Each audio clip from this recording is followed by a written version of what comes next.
Radio Transmundial presenta Los Grandes Temas. Un tiempo donde el pastor Salvador de Lutri nos lleva a pensar en la problemática más profunda del ser humano. Los Grandes Temas. Vamos a leer en el libro de Josué, el capítulo 3. Dice: Josué se levantó de mañana, y él y todos los hijos de Israel partieron de Sitín y vinieron hasta el Jordán, y reposaron allí antes de pasarlo.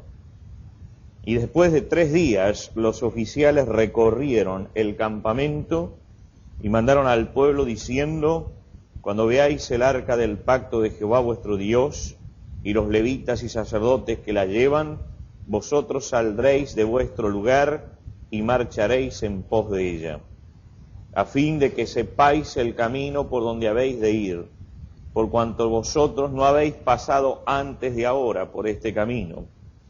Pero entre vosotros y ella haya distancia como de 2000 codos, no os acerquéis a ella. Y Josué dijo al pueblo: santificaos, porque Jehová hará mañana maravillas entre vosotros. Y habló Josué a los sacerdotes diciendo: tomad el arca del pacto y pasad delante del pueblo. Y ellos tomaron el arca del pacto y fueron delante del pueblo. Entonces Jehová dijo a Josué: desde este día comenzaré a engrandecerte delante de los ojos de todo Israel, para que entiendan que como estuve con Moisés, así estaré contigo. Tú pues mandarás a los sacerdotes que llevan el arca del pacto diciendo: cuando hayáis entrado hasta el borde del agua del Jordán, pararéis en el Jordán. Y Josué dijo a los hijos de Israel: acercaos y escuchad las palabras de Jehová vuestro Dios. Y añadió Josué: en esto conoceréis que el Dios viviente está en medio de vosotros, y que él echará de delante de vosotros al cananeo, al eteo, al heveo, al fereceo, al gergeseo, al amorreo y al jebuseo. Y aquí el arca del pacto del Señor de toda la tierra pasará delante de vosotros en medio del Jordán. Tomad pues ahora 12 hombres de la tribu de Israel, uno de cada tribu. Y cuando las plantas de los pies de los sacerdotes que llevan el arca de Jehová, Señor de toda la tierra, se asienten las aguas del Jordán se dividirán, porque las aguas que vienen de arriba se detendrán en un montón. Y aconteció cuando partió el pueblo de sus tiendas para pasar el Jordán, con los sacerdotes delante del pueblo llevando el arca del pacto, cuando los que llevaban el arca entraron en el Jordán, y los pies de los sacerdotes que llevaban el arca fueron mojados a la orilla del agua, porque el Jordán suele desbordarse por todas sus orillas todo el tiempo de la siega, las aguas que venían de arriba se detuvieron como en un montón, bien lejos de la ciudad de Adam, que está al lado de Zaretán, y las que descendían al mar del Arabá, al mar salado, se acabaron y fueron divididas, y el pueblo pasó en dirección de Jericó.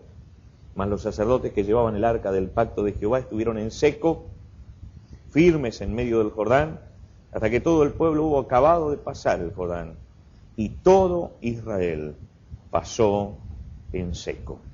Vamos a detenernos aquí. Habíamos visto que la lucha espiritual, el hecho de que el cristiano se lance a una lucha espiritual, es el camino que tiene bendición de Dios. El que no lucha no recibe bendición de Dios.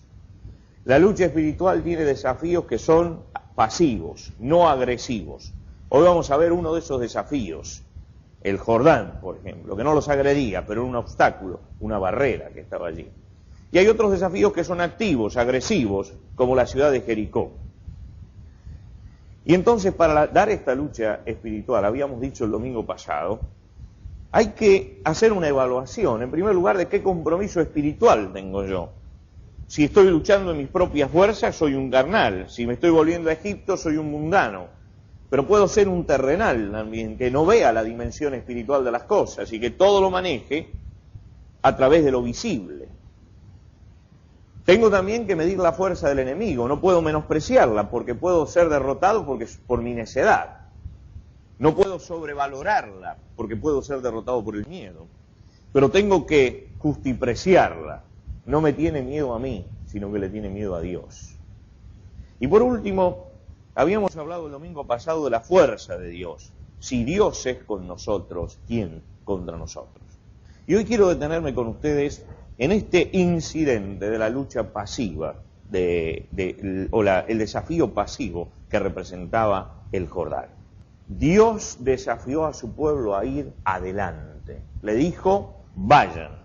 Mi siervo Moisés ha muerto, levántate y pasa este Jordán. Es la palabra de Dios. Tienen que entrar, tienen que pasar ese Jordán. Y entonces Josué, que es el que transmite la palabra de Dios, él dice, preparaos comida porque dentro de 3 días pasaréis el Jordán. Ahora, acá no hay ninguna explicación de Dios, pero hay un desafío de Dios. Y él acepta como hombre que está en una lucha espiritual, acepta el desafío de Dios. Lo acepta sin conocer cuál va a ser el camino. Pero hay 2 cosas que son importantes en cualquier lucha espiritual, que son fundamentales en la lucha espiritual, y que son las características de Josué que lo lleva a vencer. En una lucha espiritual hay 2 características que no le pueden faltar a ningún cristiano para vencer, que son la obediencia y la fe. 2 cosas que hicieron el triunfo, fueron la obediencia y la fe. Me voy a detener en estas características al comenzar. Cuando nosotros hablamos de obediencia, esto tiene que ver con la voluntad del hombre. La obediencia tiene que ver con nuestra voluntad. Que tu hijo sea obediente o desobediente, ¿de qué depende? De la voluntad de él, ¿no es cierto? Uno ejerce la presión, el castigo, pero la obediencia o desobediencia pasa por la voluntad de la persona. Que un individuo sea obediente o desobediente a la sociedad, a las leyes sociales, pasa por la voluntad de la persona. Hay gente que entra docenas de veces a la cárcel, sale y vuelve a entrar, sale y vuelve a entrar. Ninguno de ellos piensa que la cárcel es un buen lugar para estar. Todos dicen que es un desastre la cárcel. Pero indudablemente su voluntad está contra toda regla y no manejan su propia voluntad.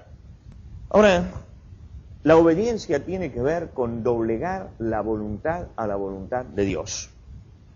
En el capítulo 4 del Evangelio de Juan, Jesús está hablando con la mujer samaritana. ¿Por qué habla Jesús solo con la mujer samaritana?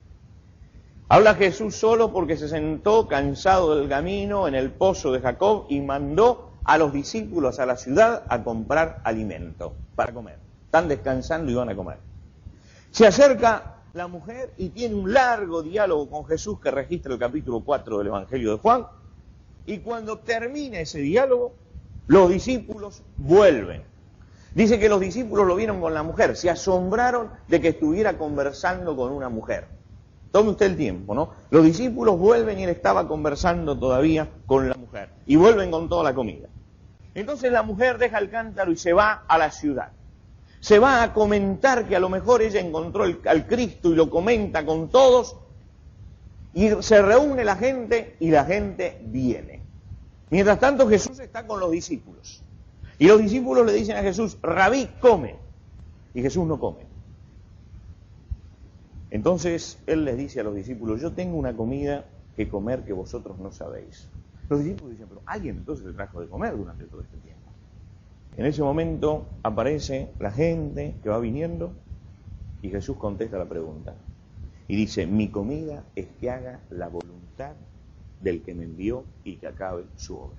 Ahora usted tome el tiempo, ¿no es cierto? Tome el tiempo de lo que sucedió. Jesús hablando, de pronto se detiene, la mujer tiene que bajar al pueblo, hablar con toda la gente, traerla, y mientras tanto que Jesús puede comer mientras que está pasando el tiempo, él se queda parado expectante. Los discípulos insisten, Rabí, come. Él dice, yo tengo otra cosa que es antes que mi comida. Y cuando ve venir a aquellos hombres, dice, es hacer la voluntad de mi Padre. Esta es la comida que yo tengo. Fíjese que esto del tiempo es importante. Porque marca que Jesús, pudiendo satisfacer una necesidad física elemental como comer, estaba totalmente absorbido por una necesidad espiritual, que era cumplir la obra del Padre. Y hasta que él no vio ese resultado, él no resigna el trabajo. Entonces él recibe y habla con todos los demás, etc. Él tiene como una necesidad primaria, mucho más allá del hecho de comer, la necesidad primaria de Jesús es hacer la voluntad del Padre. No hay ninguna necesidad tan primaria como la de comer y beber. Usted puede privarse de muchas cosas, pero no puede privarse de comer y beber. Jesús decía que su necesidad primaria era hacer la voluntad del Padre, y por esa voluntad postergaba todas las cosas. Ahora usted dice, Jesús tuvo victoria, ¿no es cierto? Tuvo victoria en Samaria, tuvo victoria posterior y tiene victoria hasta el día de hoy. Hablamos de un Cristo victorioso. ¿De qué se debe la victoria de Jesús?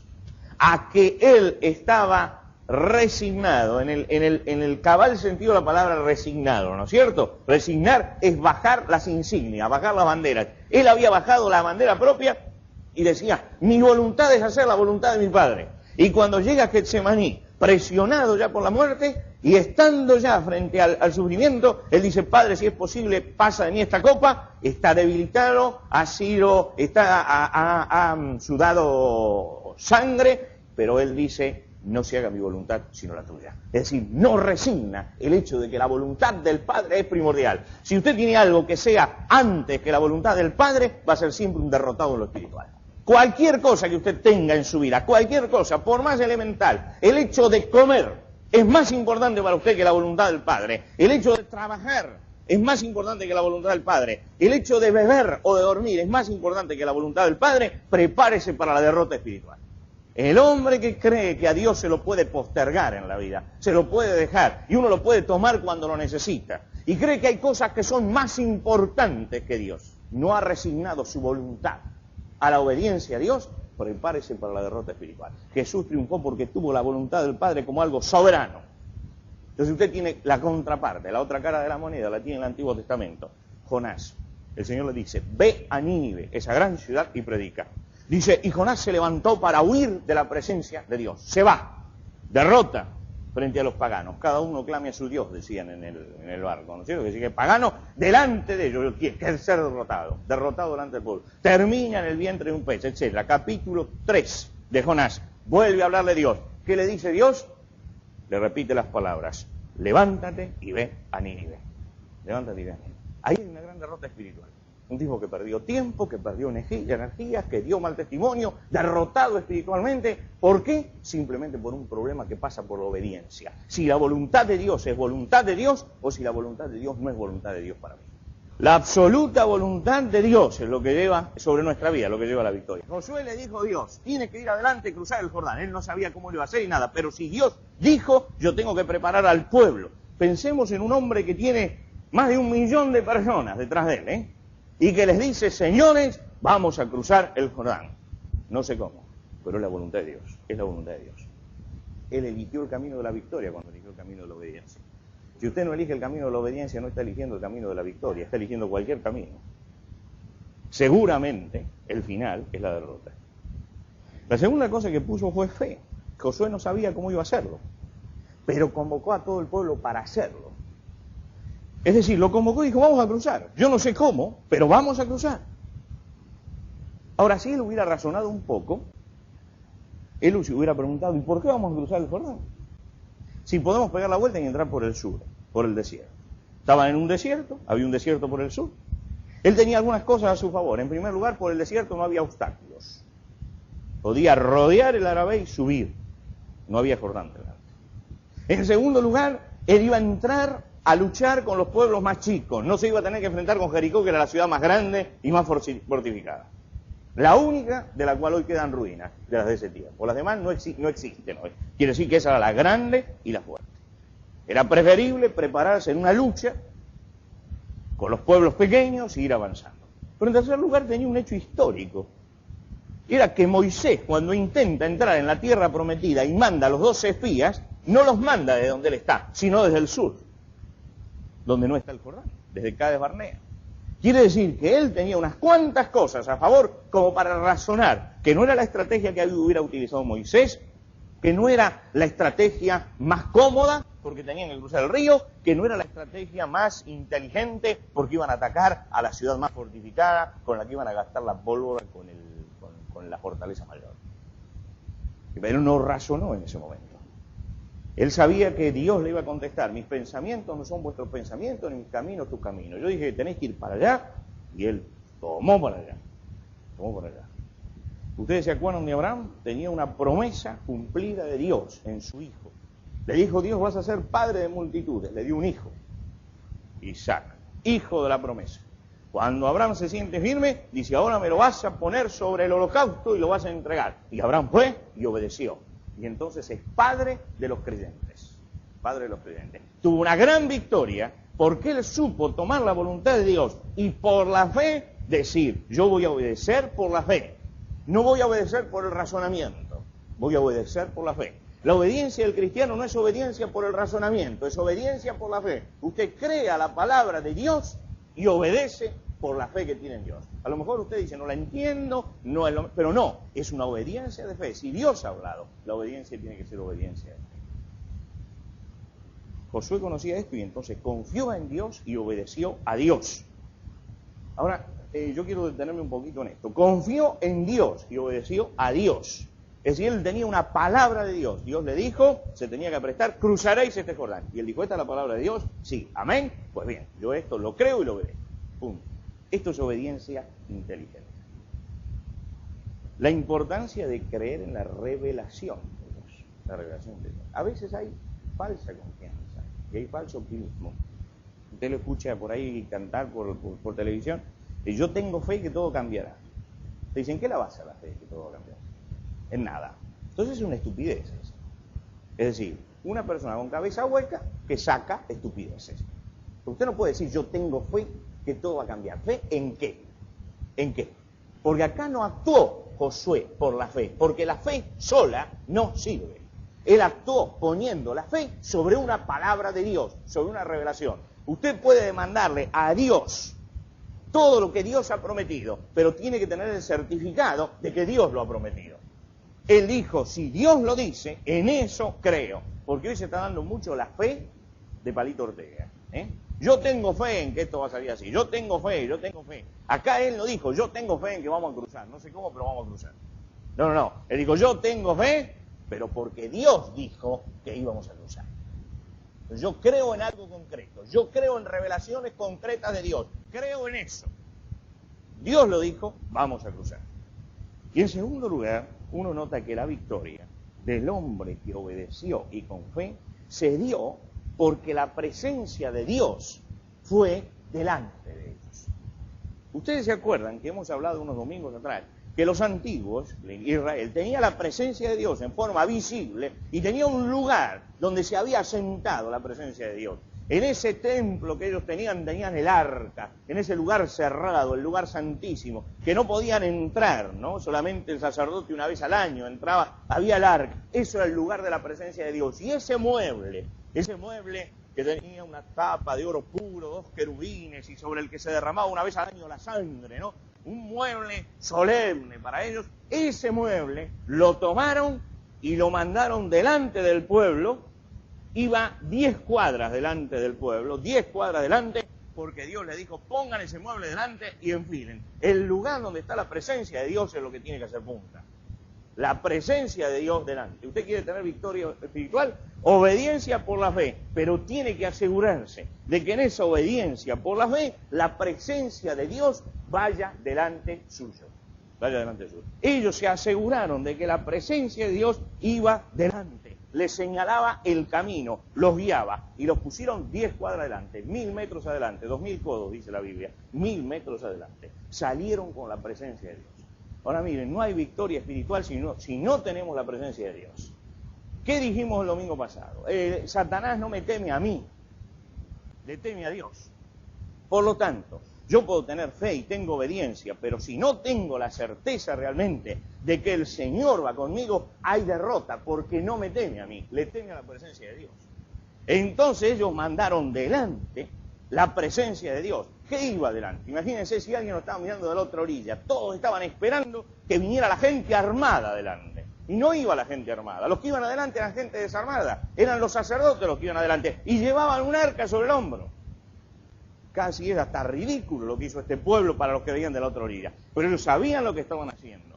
Además estaban mandando el mueble más caro. Miren ustedes, este mueble tenía una tapa de oro, estaba revestido en oro, tenía 2 querubines de oro arriba. El mueble más caro lo mandaban desprotegido, totalmente desprotegido, delante. Era casi estúpido lo que estaban haciendo, desde el punto de vista humano. Pero eran sabios espiritualmente. Ellos habían mandado la presencia de Dios delante. Dios tiene que ir delante porque el único que puede abrir la brecha es Dios, no somos nosotros, decían ellos. Y mandaron entonces a Dios delante. Hay un episodio que a veces pasa desapercibido para muchos cuando leen el Antiguo Testamento y que es la clave de la vida de un siervo de Dios. Es un episodio que se da justo después que Moisés destruye el becerro de oro. Resulta que el pueblo de Israel fue sacado con mano fuerte de Egipto. Ustedes se acuerdan, Moisés sube al monte, hace un becerro de oro, un desastre. Dios manda el castigo a ese pueblo y entonces le habla a Moisés.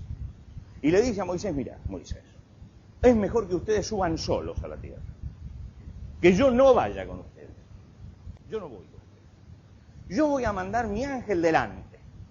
Dice, cuando ustedes lleguen, la tierra va a estar limpia. Yo saco a todos los pueblos. Ustedes entran y la toman, pero les conviene que yo no vaya, porque si voy yo en el medio, los voy a liquidar a todos antes de llegar. Es la palabra de Dios que llegaba a eso. Yo no voy. Entonces Moisés tenía su tienda, su tabernáculo, la tienda de él, donde él recibía al pueblo todos los días. ¿Se acuerda que el pueblo iba y lo consultaba? Ahora Dios dice que se va fuera del pueblo. No quiere entrar con el pueblo. Y Moisés lo primero que hace es parar al pueblo, agarra su tienda y se la lleva afuera. Y se para afuera. Y dice, esto es el tabernáculo de reunión, la tienda donde Moisés se reúne con el pueblo. ¿Por qué Moisés se llevó la tienda afuera? Pues Dios sale, yo salgo. Me voy donde está Dios. Dice que el pueblo se paraba cada mañana cuando veía que Moisés iba a su tienda y conversaba con Dios.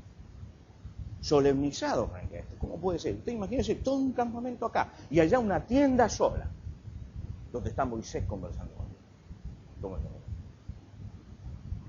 Entonces Moisés empieza a hablar con Dios y dice, Señor, te ruego que me muestres ahora tu camino. Yo no me hago cargo de este pueblo. Para que te conozca y halle gracia en tus ojos. Dialoga con Dios.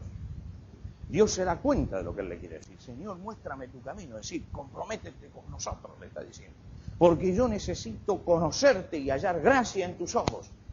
Y entonces Dios le dice, bueno, Moisés, mi presencia irá contigo y te daré descanso.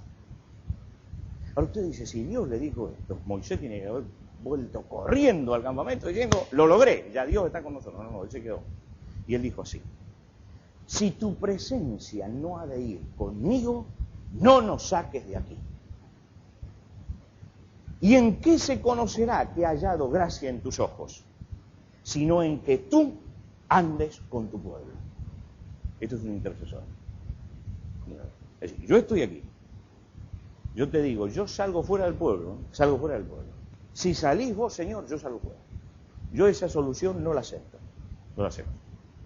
Y lo trata de convencer a Dios. Y Dios finalmente lo ve a Moisés, el hombre que está luchando por la presencia de Dios esté allí.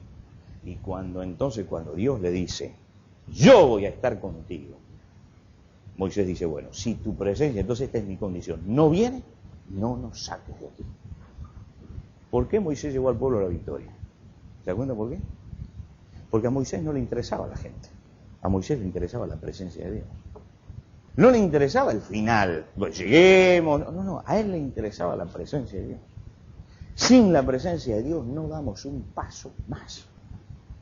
Cuando la gente iba a la tienda de Moisés y Moisés la tenía dentro del pueblo, la gente consultaba a Dios a través de Moisés. Pero Moisés estaba ahí. Él consultaba a Dios que estaba con él. Y estaba el pueblo ahí. Cuando Moisés dijo, me voy, él tuvo que elegir. O me quedo con el pueblo o me quedo con Dios. Agarró la tienda y se fue con Dios. Y dijo, yo vuelvo cuando vos volvés. Y volvió cuando Dios volvió.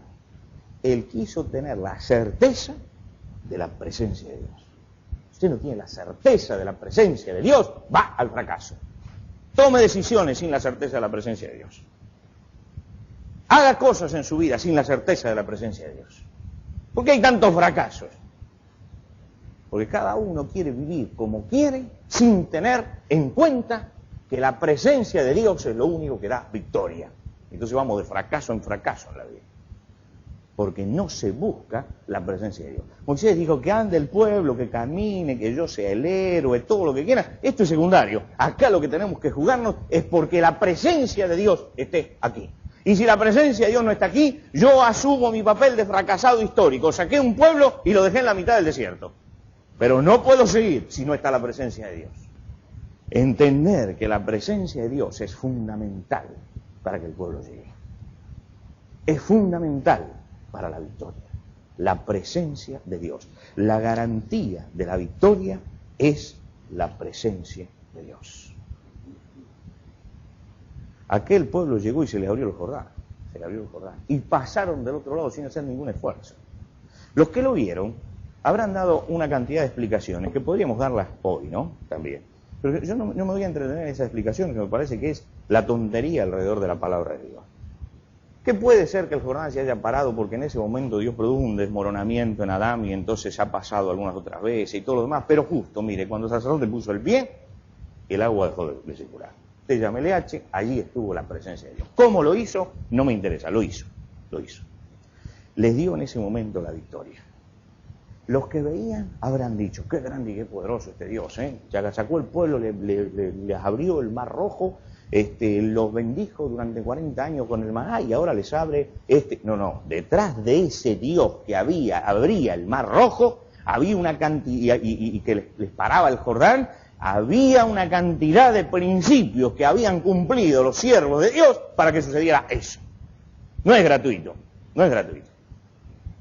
Había obediencia, había fe y habían buscado que la presencia de Dios estuviera con ellos.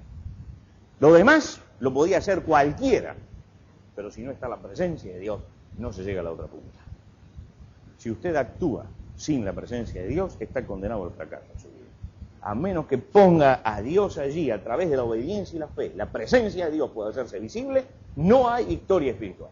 Entonces en esta lucha hay derrotados, muchos derrotados, porque quieren. Porque como dijo Dios a Josué, la victoria está asegurada. Todo lugar que pise la planta de tu pie será tuyo. Pero tenía una cantidad de condiciones. Y esas condiciones eran importantes para llegar al otro lado. La presencia de Dios. Esa presencia de la que hablábamos unos domingos atrás, la Shekinah de Dios, que representa tanto como bendición y que es tan peligrosa también en medio del pueblo, es lo que da finalmente la victoria. Fíjense ustedes, y ahora pongo los dos ejemplos finales. Allí está el rey David. David no empieza su vida como rey, empieza su vida como pastor. Empieza a tener esas pequeñas victorias contra leones y osos. La gran victoria con Goliat. Y él sigue tranquilo, él está buscando la presencia de Dios, la presencia de Dios. Si usted lee la historia de David, él es el hombre que camina siempre pensando si Dios está allí. Si Dios está allí. Cuando le dicen, liquidalo a Saúl, lo tenés ahí en la puerta de la cueva. No, este es el ungido de Dios. Si yo lo mato, yo gano, soy rey. Pero la presencia de Dios se va. Entonces, no lo deja, prefiere el sufrimiento. Finalmente, este hombre que realmente amaba a Dios, llega al trono en Hebrón. 7 años en Hebrón. Todos dicen, toma el reino, todo el pueblo te aclama. No. Cuando Dios a través de su presencia lo haga, finalmente Dios hizo aquello. David comienza con su reinado y con la presencia de Dios en medio del pueblo. Un periodo de notable bendición.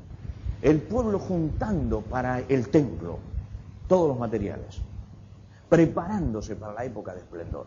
Días de guerra, días de lucha, pero la presencia de Dios está ahí, días de victoria. Sube su hijo Salomón. La presencia de Dios es lo primero que Salomón busca. Señor, dame sabiduría. La presencia de Dios hizo que el arca volviera a Jerusalén. La presencia de Dios hizo que se levantara el templo y Dios con su presencia entró dentro del templo.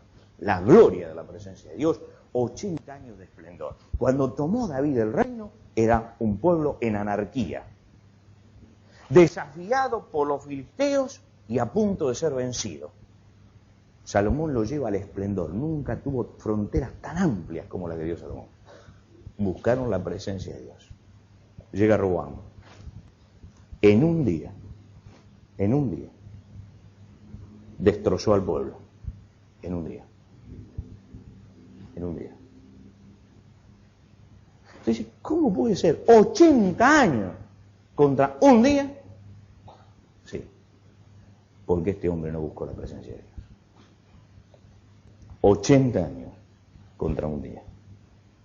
En un día se desmoronó todo el reino. En un día. Es como para pensarlo, ¿no es cierto? 80 años de victoria espiritual. Y un día, un necio dijo, acá, y chao, se fue la presencia de Dios. La presencia de Dios. Hay que tener cuidado con las necedades y cuidado con los necios, porque aquel pueblo fue destruido porque no estimó la presencia de Dios. Este pueblo cruzó el Jordán porque Dios estaba presente. Todos estamos en esta lucha espiritual. Todos estamos llamados a ver días de esplendor. Todos estamos llamados a morir. Hay que tener cuidado que no nos pase lo que le pasó a Jonás, lo que le pasó a Jacob, lo que le pasó a Roboam. Desobediencia en Jonás, falta de fe en Jacob, menosprecio de la presencia de Dios en Roboam. 3 desastres. 3 desastres. Es como para que lo pensemos, como para que lo tengamos presente. ¿Qué significa en la lucha espiritual? La presencia de Dios. Señor, te damos las gracias porque tú nos has llamado a la lucha y nos has llamado a la victoria.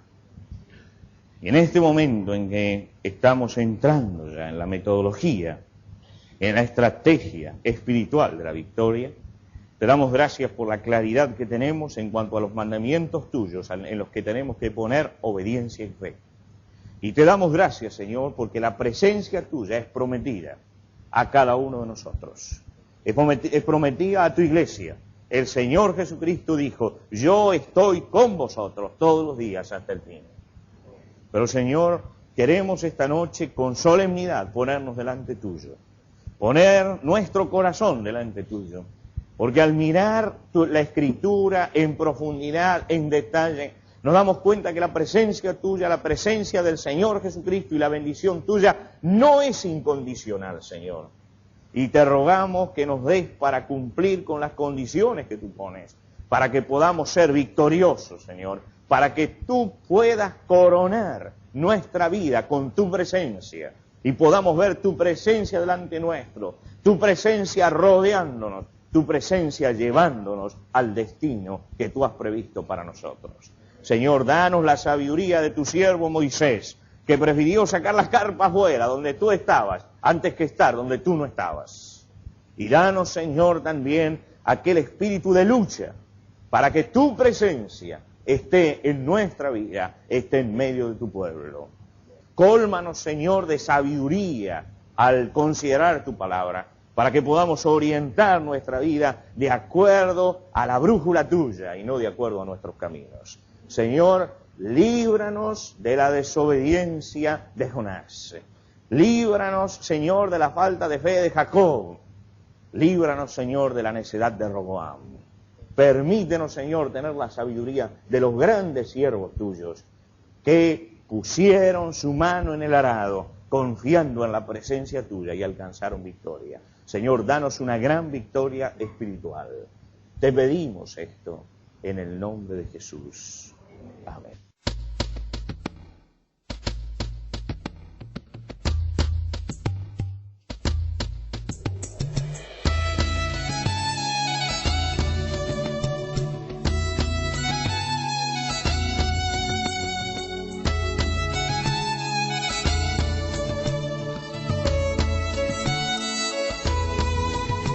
Antes de finalizar los grandes temas del día de hoy, les queremos dar los canales de comunicación donde usted puede entrar en contacto con el pastor Salvador de Lutri.